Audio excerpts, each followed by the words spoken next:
आप लोगों से हाथ जोड़ के निवेदन है कि वीडियो को पूरा देखें, चैनल को सब्सक्राइब करें। आप लोगों की सपोर्ट की मुझे बहुत ज़रूरत है। So guys please subscribe.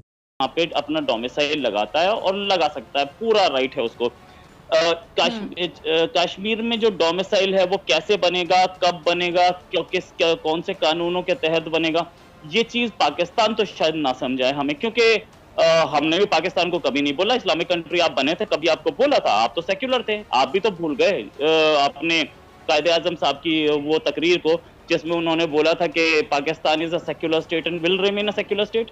तो इंडिया में क्या कानून होगा या पाकिस्तान हमें ना बताए। इंडिया का डोमिसाइल कानून चल रहा है, वो लॉ बन रहा है। कौन से लॉकडाउन, कौन सा कर्फ्यू, कौन सा माँ बहनों की इज्जत की बात आप कर रही हैं जब स्टूडेंट्स बाहर पढ़ने जा रहे हैं? I can't understand this. कौन सा? अच्छा जी रोहित, आपका मैंने जवाब सुना। मेरे ख्याल से मुझे सवाल पूछने की जरूरत नहीं है। रोहित की बातों का आप जवाब देना चाहेंगे? वो कह रहे कौन सा लॉकडाउन, कौन सा कर्फ्यू, आप जरा समझाएं। इनसे पूछें कि कश्मीर में लॉकडाउन सिर्फ कश्मीरियों के लिए है, आपके हिंदुओं के लिए, आपकी पुलिस के लिए, आपके आर्मी के ट्रुप्स के लिए कोई लॉकडाउन नहीं है। ये उन्होंने कोरोना फैलाया है। वो बेचारे तो आपने उनको तो कैद में रखा हुआ है, ना वो कहीं जा सकते हैं, ना कहीं वो बैठ सकते हैं। आपने उनकी जायदादों पे कब्ज़ा कर लिया, उनके बागात ख़त्म कर काट दिए, आपने उनके तमाम कारोबार तबाह कर दिया, जवान बच्चों को पकड़ के आपने आगरा की जेल में ले जाके बंद कर दिया। आपने उनको क्या लॉकडाउन तो आप उनके लिए, आपके लिए तो कोई लॉकडाउन नहीं है। आई थिंक ये बड़ी लॉजिकल सी बात की आपने कि आप कह रहे हैं कि लॉकडाउन है। लॉकडाउन सिर्फ कश्मीरियों के लिए। ठीक है कमर आगा साहब, आप भारत में रहते हैं और आप मुस्लिम भी हैं। भारत में जो मुसलमानों के साथ हो रहा है कमर आगा साहब, आप उसकी हिमायत करते हैं, मुखालिफत करते हैं, आप भी रोहित की तरह कहेंगे कि कहाँ हो रहा है और मुझे दिखाएं कहाँ हो रहा है? शुरू में जब आपने बात करनी शुरू की तो मैं समझा शायद आप बात कर रही हैं बलूचिस्तान या खैबर पख्तूनख्वा की, जिसकी कि वहाँ की जो रिपोर्ट आती है वो इसी तरह की है जिस तरह की आप कश्मीर के बारे में बात कर रही थी। मेरा दिमाग उधर ही गया। मैंने कहा कि ये तो बहुत ही लिबरल और बहुत ही चैनल है जो इस तरह की बातें कर रहा है, वो भी पाकिस्तान के अंदर। देखिए, जहाँ तक आपने मुझसे पूछा सवाल कि मैं मुस्लिम हूँ, भारत में रहता हूँ, मुझे बहुत फ़ख्र है कि मैं मुसलमान हूँ और मुझे इस बात पे भी बहुत फ़ख्र है कि मैं भारत के अंदर रहता हूँ। और हम ही नहीं बल्कि यहाँ पे तकरीबन 12-13 करोड़ मुसलमान रहते हैं। शायद पाकिस्तान से भी करीब नंबर होगा, उससे ज़्यादा ही होगा, बल्कि ये पुरानी मैं नंबर बता रहा हूँ, फिगर्स बता रहा हूँ, अब तो उससे भी ज़्यादा हो गया है। और हम लोग के पास बिजनेस है, हम लोग को हर किस्म की आज़ादी है, बड़ी बड़ी यूनिवर्सिटीज़ हम लोगों ने खोल रखी है, बहुत बड़ी बड़ी फैक्ट्रियाँ मुसलमान चला रहे हैं, सिप्ला और विप्रो और जैसी बड़ी कंपनीज। इसके अलावा पता नहीं कितनी वो कार्ड और जिनका शुमार ग्लोबल बड़ी कंपनीज में होता है, मुसलमानों की उसके ओनरशिप है। मुसलमानों की हालात यहाँ पे पहले बहुत ख़राब थे, तो हिंदुओं के भी ख़राब थे। आज़ादी के बाद जब इंडिया में पैसा आया तो मुसलमानों के भी हालात बेहतर हुए। आप बोलने देंगे हमें? और फिर उसके बाद ये कि जहाँ तक है हिंदुस्तान के अंदर गुर्बत भी है, मुसलमानों में भी गुर्बत है, तो हिंदुओं का भी एक बहुत बड़ा सेक्शन गरीब है। कमर साहब सॉरी मैं आपकी बात को काट रही हूँ, ये जो इतने एहतजाज कर रहे लोग भारत में, वो मुसलमान है या हिंदू हैं? कौन एहतजाज कर रहा है, किन चीजों पे? यहाँ पे उनके साथ क्या वो अकेले मुसलमान थे? नहीं, एक सेकंड मुझे बात करने दीजिए, एक सेकंड। जो एहतजाज कर रहे थे वो अकेले मुसलमान नहीं थे, मैं क्या बोलूं, आपने कौन एहतजाज? हिंदुओं की। एक मिनट फिजा बात करने दो, अगर बुलाया है तो।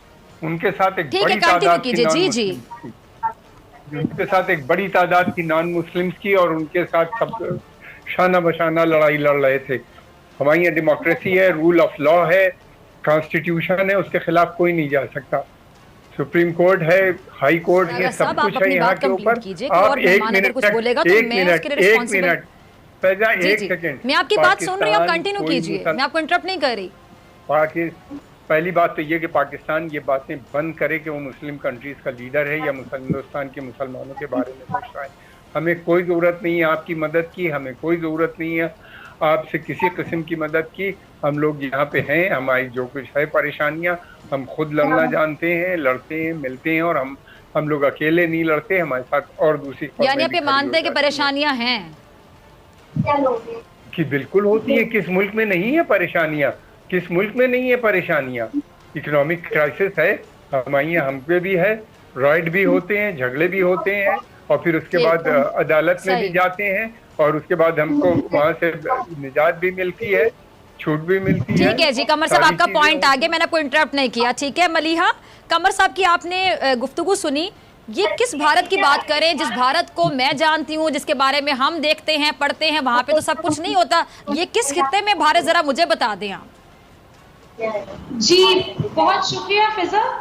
कमर साहब की मजबूरी है दरअसल ये बातें करना, क्योंकि वो जानते हैं कि जितना फैशिस्ट। सर मुझे प्लीज कंप्लीट कर लेने दीजिएगा। मैं तो आपसे एम्पैथाइज करती हूँ पूरी तरह से, क्योंकि मैं महसूस करती हूँ आपका दर्द, आपकी जो एक इनसिक्योरिटी है कि अगर आप इस तरह की बातें ना करें तो वो मोदी जो कि माइनॉरिटीज को, जो कि नॉन मुस्लिम माइनॉरिटीज हैं, उनको भी नहीं रहने देते पीसफुली, जो कि दलित, ऐसे हिंदू जो ब्राह्मण नहीं है वो तो उनको नहीं जीने देते, तो मुसलमान तो बहुत दूर की बात है कि वो सच बोल के वहां पे रह सकें।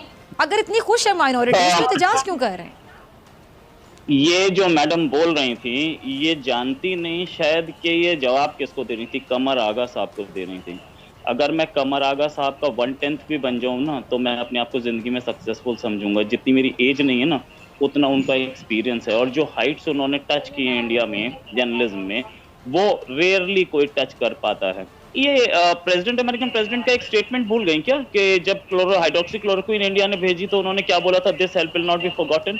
और कल ही एक रिपोर्ट आई अमेरिकन कांग्रेस की कि पाकिस्तान पे ट्रस्ट नहीं किया जा सकता, पाकिस्तान अभी हक्कानी नेटवर्क को सपोर्ट कर रहा है। कल की रिपोर्ट है, अगर वो पढ़ लें मैडम तो अच्छा रहेगा। जहां तक बात उन साहब ने बोली कि इंडियन आर्मी ने फैलाया वहां पर कोरोना, क्या बोलते हैं उसे, कश्मीर में, तो ये बात ये एक्सेप्ट कर रहे हैं क्या कि इंडियन आर्मी से सारे कश्मीरी गले मिलते हैं? अगर गले मिलते होंगे, पत्थरबाजी नहीं हो रही है इंडियन आर्मी के साथ, अगर पत्थरबाजी हो रही है तो दूर डिस्टेंस मेंटेन होता होगा।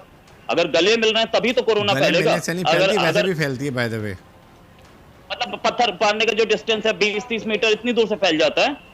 आपको कहां से पता लगा? ये कहां से लाए आप इनपुट्स? आप भी कहीं से भी बोल देते हैं। इंडिया, पूरे रेस्ट ऑफ इंडिया से 10,000 से ज्यादा बच्चे गए हैं कश्मीर। आपने पढ़ी थी ये रिपोर्ट?